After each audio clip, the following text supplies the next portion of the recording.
جو تم یہاں بیٹھے ہو اپنے وقت کو رائے گا نہ سمجھو.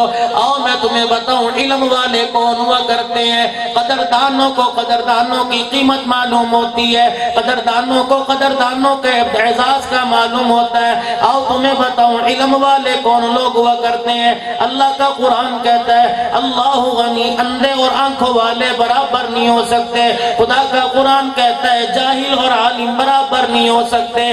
وقت کا بادشاہ ہارون ہے. کون ہارون بادشاہ؟ عباسی خاندان کا بادشاہ. میاں بیوی میں آپس میں بات ہو گئی. بیوی بھی کون؟ جس کو ملکہ زبیدہ کہتے ہیں. آپس کے اندر بات ہو گئی. جس مسجد کو میں تالا لگانے کی بات کر رہا تھا, جس مسجد کے تالا کھلوانے کی بات کر رہا تھا, آؤ تمہیں بتاؤں مسجدوں کا رتبہ کتنا بڑا ہے. ہارون بادشاہ نے, وقت کے خلیفہ نے ملکہ زبیدہ سے جھگڑے میں کہہ دیا.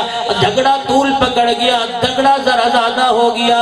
ہارون خلیفہ کہنے لگے اگر تو آج رات میری سلطنت سے باہر نہ نکلی تو تجھے 3 طلاقیں ہیں. سلطنت کو یہ چوٹی زرین کا علاقہ نہیں تھا, ڈیرہ غازی خان کا علاقہ نہیں تھا. عباسی خاندان کے خلیفہ کی اتنی بڑی سلطنت. ملکہ زبیدہ سے کہہ دیا اگر رات اور رات میں تو نے میری سلطنت کو خالی نہ کیا تو تجھے 3 طلاقیں مل جائیں گی. بادشاہ خلیفہ وقت کہنے کے بعد بڑا پریشان ہو گیا. آئے میں نے یہ بات کیا کہہ دی, اپنے کہے پہ ندامت ہوئی لیکن منہ سے جملہ نکل گیا تھا. بڑے بڑے علماء اکرام کو بلا لیا کہ آؤ آ کے مسئلہ سلجھا دو, لیکن کوئی بھی سلجھا نہ سکا. وقت کا بادشاہ خلیفہ ہارون کہنے لگے ایسا کرو امام اعظم ابو حنیفہ رحمت اللہ علیہ کے شاگرد کو تلاش کرو. ایک ہی دنیا کے اندر شاگرد جس کو امام ابو یوسف یعقوب رحمت اللہ علیہ کہتے ہیں. ان کا یہودی سے جھگڑا چل رہا تھا. یہودی نے اپنے مکان کے آگے دیوار کھڑی کر دی اور ان کے مکان کی ہوا رک گئی. یہودی سے کہنے لگے یہ دیوار گرا دے, میرے کچے مکان کی ہوا رک گئی. وہ کہنے لگا جب پالکی پر سوار ہو کے آئے گا, گھوڑ گاڑی پر سوار ہو کے آئے گا, اس وقت میں گلی کی دیوار گرا دوں گا. ادھر آواز لگی امام اعظم کا شاگرد کہاں ہے, تلاش کر کے لاؤ.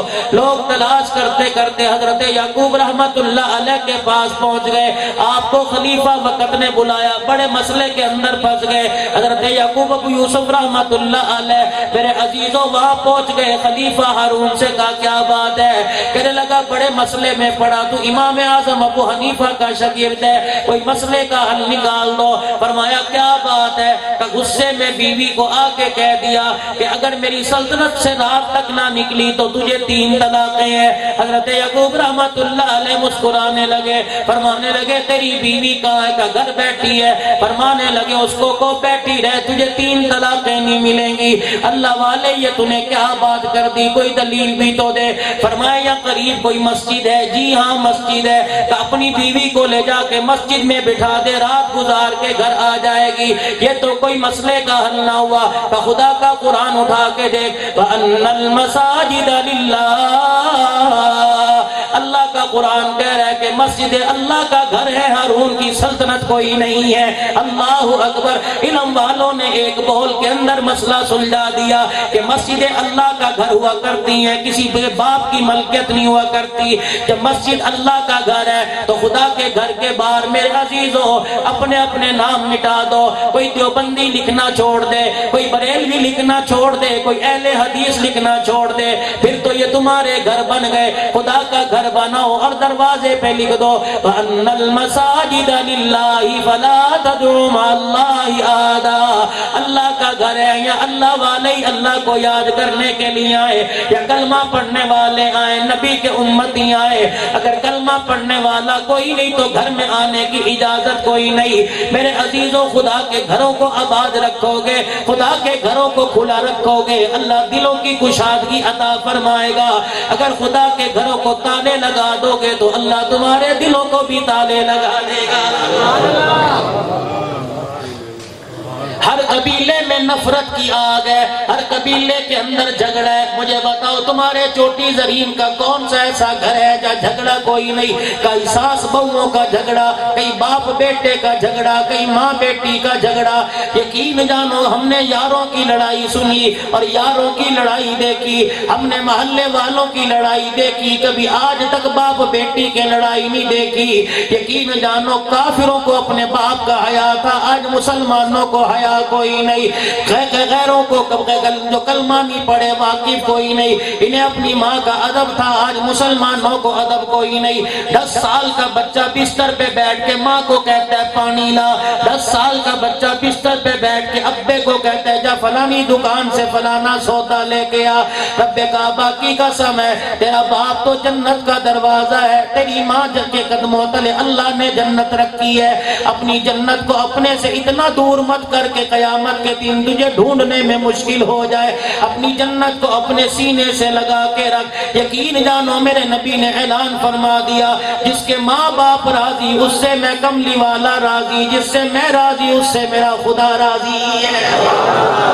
نعرہ تکبیر، عظمت اولیاء کرام، امام اعظم ابو حنیفہ۔ موضوع بنا کے میں بات نہیں کر رہا، چیدہ باتوں پہ گفتگو کر رہا ہوں۔ میرے عزیزوں کلمے کے بعد اللہ کا دوسرا حکم نماز کا، لا الہ الا اللہ محمد الرسول اللہ۔ جس نے کلمہ پڑھ لیا میرے عزیزوں وہ پنجرے کے اندر آ گیا، اللہ کی حدودیں توڑنے کی اجازت کوئی نہیں۔ فرمایا من کفر من ترک الصلاۃ متعمدا فقد کفر، جس نے ایک نماز جان بوجھ کے چھوڑ دی گویا اس نے کفر کر لیا۔ یقین جانو یہاں تو جمعے کی نماز کے علاوہ لوگ نماز نہیں پڑھتے، کوئی تو جمعہ بھی چھوڑ دیتے ہیں، عید کی نماز نہیں پڑھتے۔ ارشاد فرمایا مدنی کریم صلی اللہ علیہ وسلم نے جسے گھر سے مسجد میں آتا دیکھو اس کے ایمان کی گواہی دے دو۔ ارشاد فرمایا مدنی کریم صلی اللہ علیہ وسلم نے جس نے جان بوجھ کے 3 جمعے نہ پڑھے چھوڑ دیے اس کا نام منافقوں کی فہرست کے اندر لکھ دیا گیا۔ اللہ کے نزدیک وہ ایمان والا کوئی نہیں۔ ایمانداری سے بتلاؤ تجھے رکشہ چلانے سے فرصت کوئی نہیں، ایمانداری سے بتلاؤ میرے عزیزوں تجھے رکشہ چلانے سے بادام گھوٹا بیچنے سے فرصت کوئی نہیں۔ ادھر آواز لگتی ہے اللہ اکبر اللہ اکبر، اللہ سب سے بڑا، اللہ سب سے بڑا۔ تیری دکان تجھے اٹھنے نہیں دیتی، تیرا کپڑا بیچنا تجھے اٹھنے نہیں دیتا، تیرے مکان کی تعمیر تجھے اٹھنے نہیں دیتی۔ چھوٹی زرین والوں مجھے ذمہ داری سے بتلاؤ جو ایمان تجھے گھر سے اٹھا کے مسجد میں نہیں لاتا وہ ایمان تجھے جہنم سے بچا کے جنت کا کیسے وارث بنا دے گا؟ نعرہ تکبیر، عظمت رسالت، عظمت صحابہ، عظمت اہل بیت، اکابرین علماء دیوبند۔ آج برطانیہ کی طرف تمہاری نگاہ گئی، آج امریکہ کی طرف تمہاری نگاہ گئی، آج مغربی ممالک کی طرف تمہاری نگاہ گئی، آنکھیں پھٹی رہ گئی، رالیں منہ سے ٹپکنے لگ گئیں، دل کے اندر خواہشات پیدا ہونا شروع ہو گئی، ہائے ہمیں کب نیشنلٹی ملے گی، امریکہ کا ویزا ملے گا۔ اور وہ تو بڑے وارے نیارے کر رہے ہیں، بڑے اعلیٰ لباس، اونچی اونچی گاڑیوں اور ہوائی جہازوں کے مالک بن گئے۔ چھوٹی زرین والوں تمہیں تو اپنے کلمے کی قدر کوئی نہیں، اللہ کی قسم امریکہ والوں کو بتلا دو، برطانیہ والوں کو بتلا دو، یورپ والوں کو بتلا دو، ساری دنیا کے کفر کو بتلا دو۔ آج تمہارے پاس جتنی خوشیاں ہیں سارے کا سارا کلمے کا صدقہ ہے۔ اگر کلمے والا دنیا کے اندر ایک بھی باقی نہ رہا تو تمہارا بھی دھرتی سے نام و نشان مٹ جائے گا۔ آج ہماری ہولی کے اندر جو کلمہ ہے اس کی وجہ سے اللہ پاک نے تمہیں دنیا کے اندر عزت دے رکھی ہے۔ اگر کلمہ نہ رہا تو دنیا کا نام و نشان مٹ جائے گا۔ تمہیں کیا بتاؤں اس کلمے کی طاقت کیا ہے۔ حدیث پاک کے اندر آیا مدنی کریم صلی اللہ تعالی علیہ وسلم نے ارشاد فرمایا ساتوں آسمان و زمین ایک پلڑے میں رکھ دیے جائے۔ اب ذرا زمین پہ نظر دوڑاؤ، 7 بر اعظم اس زمین کے اوپر ہے، 7 سمندر اس زمین کے اوپر ہے۔ اللہ فرما رہے سارے سمندروں کا پانی ایک پلڑے میں رکھ دو۔ پھر اللہ فرما رہے ذرا میرے جنگلوں کی طرف نظر دوڑاؤ کتنے تمہیں درخت نظر آئیں گے وہ بھی ایک پلڑے کے اندر رکھ دو، جنگلوں کے اندر جتنے چھوٹے بڑے جانور ہیں وہ بھی ایک پلڑے کے اندر رکھ دو، میری دنیا کے اندر زمین پہ جتنے پہاڑ ہیں وہ بھی ایک پلڑے کے اندر رکھ دو، پھر فرمایا جتنے رینگنے والے جانور ہیں وہ بھی ایک پلڑے کے اندر رکھ دو، پھر فرمایا انسانوں میں جتنے مرد اور بوڑھے بچے وہ بھی ایک پلڑے کے اندر رکھ دو، پھر فرمایا ہواؤں کے پرندے بھی ایک پلڑے کے اندر رکھ دو، پھر فرمایا ساری قسم کی فصلیں نباتات ایک پلڑے کے اندر رکھ دو، درخت حجر شجر ایک پلڑے کے اندر رکھ دو، ساری مخلوق کو ایک پلڑے کے اندر ڈال دو، پہلا آسمان اور آسمان کی مخلوق کو ایک پلڑے میں ڈال دو، دوسرا آسمان اس کی مخلوق کو ایک پلڑے میں ڈال دو، سورج چاند ستاروں کو ایک پلڑے میں ڈال دو، کوسے قضا کو ایک پلڑے میں ڈال دو، بڑے بڑے سیاروں کو ایک پلڑے میں ڈال دو، سارے آسمان پر چمکنے والے تاروں کو ایک پلڑے میں ڈال دو،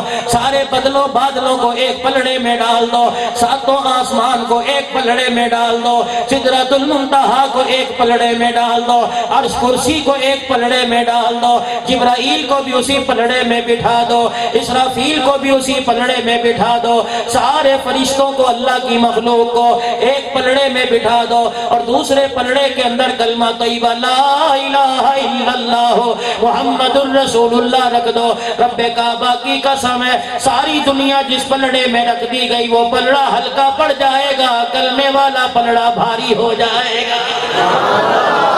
آج تاریخ ختم نبوت، عظمت رسالت، اللہ نے وہ کلمہ آپ کو مجھے عطا فرمایا۔ کلمے کے بعد میرے عزیزوں اسلام کا دوسرا بڑا رکن نماز کا ہے، 5 وقت کی نماز پر سارے آ جاؤ۔ جس طرح میں نے پہلے عرض کیا مومن اور کافر کے درمیان فرق نماز کا ہے۔ صبح اٹھ کے تو بھی کھاتا ہے، تو بھی ہگتا موتتا ہے، تو بھی منہ دھوتا ہے، کافر کا بھی یہ کام ہے، جانوروں کا بھی یہ کام ہے، درندوں کا بھی یہ کام ہے، وہ بھی کسی نہ کسی درجے میں اپنا منہ صاف کرتے ہوں گے۔ تم نے بلی کو دیکھا، تم نے کتے کو دیکھا، اپنی زبان سے اپنے جسم کو چاٹ چاٹ کے صاف کرتا ہے، بلکہ تم نے بلی کتے پہ نظر دوڑائی ہوگی، وہ اپنے پیشاب پخانے والی جگہ کو بھی زبان سے چاٹ کے صاف کرتی ہے، لیکن مسلمان تجھے شرم نہیں آتی۔ حدیث پاک میں آیا اللہ کمی پیشی معاف فرمائے، جس کا مفہوم ہے فرمایا جب بندہ کھڑے ہو کے پانی پیتا ہے، سنو میرے بچوں، بڑوں کی عقلیں تو حواس باختہ ہو گئی، تم تو معصوم خالی کنو، تم سنو اللہ عمل کی توفیق دے۔ فرمایا جب صبح اٹھ کے یا دوپہر یا شام کو بندہ کھڑا ہو کے پانی کا گلاس ہاتھ میں پکڑ کے منہ کے لگاتا ہے، فرمایا اس کے ساتھ ایک ایسی بھیانک شکل والا شیطان پانی پیتا ہے، فرمایا اگر اس کا چہرہ دکھا دیا جائے تو تمہیں موت تک پیاس نہ لگے، پانی پینا چھوڑ دو۔ پھر فرمایا مدنی کریم صلی اللہ تعالی علیہ وسلم نے اللہ غنی، فرمایا جو بھی کام کرو بسم اللہ پڑھ کے کیا کرو، جو بھی کام کرو دائیں طرف سے کیا کرو۔ گھر میں داخل میں چھوٹی چھوٹی باتیں بتلا رہا ہوں، پرائمری سکول کے طالب علم بیٹھے میں ایم اے کی باتیں کرنے لگ جاؤں، میں وہ باتیں کروں، میں ان باتوں پر زور نہیں دیتا جو تمہیں بیت اللہ میں کام آئے، وہ باتیں سنو جو تمہیں گھر سے نکلنے سے لے کے گھر واپس آنے تک کام آئے۔ گھر سے نکلو بایاں قدم گھر سے باہر نکالو، بازار میں داخل ہونے سے پہلے چوتھا کلمہ پڑھ لو، 28 یا 20 لاکھ نیکیاں مل جائیں گی۔ گھر سے نکلو دعا پڑھ کے نکلو، بسم اللہ توکلت علی اللہ لا حول ولا قوت الا باللہ۔ گھر کے اندر تمہاری بیوی، گھر کے اندر تمہارا بچہ، گھر کے اندر تمہاری ماں بہن جسے آیت الکرسی آتی ہو، السلام علیکم کہہ کے ہاتھ میں ہاتھ ڈال، بیوی کا ہاتھ پکڑ، بچی کا ہاتھ پکڑ، بیٹے کا ہاتھ پکڑ کے ہاتھ میں ہاتھ ڈال، سلام کر کے کہے بیٹے تو بھی آیت الکرسی پر، میں بھی آیت الکرسی پڑھتا ہوں، تم آیت الکرسی پڑھ کے بیٹے پہ پھونک مار دو، اور بیٹا آیت الکرسی پڑھ کے تمہارے پہ پھونک مار دو، اللہ کا نام لے کے گھر سے نکل جا۔ رب کعبہ کی قسم میرے نبی نے وعدہ فرما لیا اللہ کمی پیشی معاف فرمائے، جب تک نکلنے والا گھر آ کے اس بچے سے ملاقات نہیں کر لے گا اس وقت تک اسے موت نہیں آئے گی۔ مسواک پاک میرے نبی کی سنت ہے. تم نے کبھی غور کیا جو 30 اور 20 روپے کا برش لے کے آتے ہو یہ کن تانوں سے بنا, کون سی پلاسٹک سے بنا, پتہ نہیں کون سی جانور کی کھال کی بالوں سے بنا. مسواک کیوں نہیں کرتے؟ تازہ درخت کی مسواک کرو, پیلو کی مسواک کرو, نیم کی مسواک کرو. خدائے پاک کی قسم مسواک کی کتنی برکت ہے. اللہ غنی, مسواک کے فائدے اللہ نے بڑے دیے.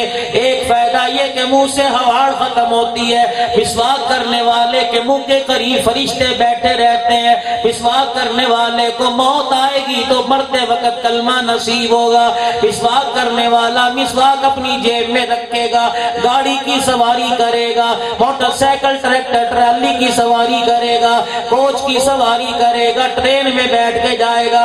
اللہ تیری میری حفاظت فرمائے, کہہ دو آمین. اگر خدا نہ کرے ایکسیڈنٹ ہو گیا, جیب کے اندر مسواک ہوئی, اللہ غنی مسواک کی برکت سے زخم تو آئے گا لیکن جسم کی ہڈی نہیں ٹوٹے گی. یہ میرے نبی علیہ السلام کے وعدے تیرے میرے تک پہنچے ہیں. گھر میں داخل ہو, اپنے گھر میں غیر کے گھر کی بات نہیں کرتا. غیر کے گھر میں تو ویسے بھی جانے کی اجازت نہیں ہے. اپنے گھر میں جا, تیرے گھر میں تیری بیٹی موجود ہے, اس سے پردہ جائز کوئی نہیں. تیری بیوی موجود ہے, اس سے پردہ کوئی نہیں. تیری بہویں موجود ہے, شرم و حیا کی خاطر پردہ رکھ کے کرتی ہیں, جائز ہے. گھر میں جا, بیٹا ہے, بیٹی ہے, جوان ہے, بابا ہے, بوڑھا ہے, دروازے کے اندر داخل ہو, دعا پڑھ کے داخل ہو. پردہ ہٹانے سے پہلے زور سے کھنگورا دے دے, کر دے, کر دے یا تھوک دے یا دروازے کی کنڈی بجا دے, پھر گھر میں داخل ہو تاکہ تیری نگاہ تیری بیٹی کے غیر حصوں پہ نہ پڑ جائے, تیری حیا بے غیرتی کے اندر تبدیل ہو جائے. یہ میرے نبی نے طریقے بتلائے. کسی کے دروازے پہ جاؤ, فرمایا 3 وقت ایسے ہیں رشتہ داروں کے دروازے پر جانے کی اجازت نہیں ہے. ظہر کی نماز کے بعد جانے کی, صبح سورج نکلنے سے پہلے, اور عشاء کی نماز کے بعد کسی کے دروازے پہ مت جاؤ, پتہ نہیں کس حالت میں گھر میں بیٹھا ہو. فرمایا دروازے کی کنڈی بجا, 1 مرتبہ بجا, 2 مرتبہ بجا, 3 مرتبہ بجا. جب دروازے سے کوئی جواب نہ آئے, خوش خوش واپس آ جا. ماتھے پہ بلنے کے نہ آ, شکوہ نہ کر, میرے تیرے دروازے پہ گیا. فرمایا مدنی کریم صلی اللہ علیہ وسلم نے کسی کے دروازے کی کنڈی بجائی اور اندر سے آواز آئی, کون؟ یوں نہ کہ میں, بلکہ اپنا پورا نام بتا. ہاں اگر کوئی ملنے والا ہو تو اجازت ملے اندر آ جا, ورنہ اگر کو گھر والا گھر پہ نہیں تو ماتھے پہ بلانے کی اجازت کوئی نہیں. ارشاد فرمایا مدنی کریم صلی اللہ علیہ وسلم نے, اپنے گھر کے اندر دسترخوان سجایا کرو, بیوی بچوں کو ساتھ بٹھا کے کھلایا کرو. لیکن ہم نے تو یہاں بیوی کو ایک ملازم سمجھا ہوا ہے. بیوی پانی کا گلاس لے کے کھڑی ہے, جا مرچاں لے کے آ, جا لسی لے کے آ, جا پانی لے کے آ, جا نمک لے کے آ. اللہ کی قسم کتے کو تو پاس بٹھا کے کھلاتا ہے, بیوی کو زندگی میں کبھی پاس بٹھا کے نہیں کھلایا. اگر بیوی تیری چرپائی پہ بیٹھ جائے تو کتی کہہ کے اسے پیچھے کر دیتا ہے. رب کعبہ کی قسم, تیرے پاس بادشاہت کے خزانے ہیں, تیرے پاس بادشاہت کے تاج ہے, تیرے پاس وزارت عظمیٰ ہے, تیرے پاس ولایت ہے, تو جج ہے, تو قاضی ہے. لیکن اللہ نے عورت کو گود ایسی دی جس میں نبیوں نے آ کے جھولا جھولا ہے. عورت آمنہ ہو, بیٹا اللہ محمد عطا فرما دیتا ہے. عورت ہاجرہ ہو, بیٹا اسماعیل آ جاتا ہے. عورت فاطمہ ہو تو گود کے اندر مسکرانے والا حسین آ جاتا ہے.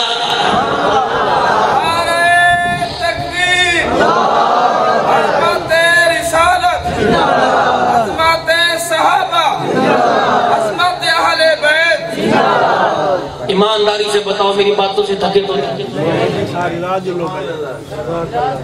میں نے پہلے گفتگو آپ سے کی کہ میں وہ علمی بات آپ سے, اور یہ سب سے بڑا علم ہے میرے نبی کا طریقہ, یہ سب سے بڑا علم ہے. اس پہ کوئی گفتگو کرتا ہی کوئی نہیں. تو 8 دن بعد تھکے ہارے مسجد ہندے اس چندے سے تو اللہ تعالی مینار بھی کلی کرنی ہے, ممبر بنانا ہے جی, اسپیکر خراب ہو گیا,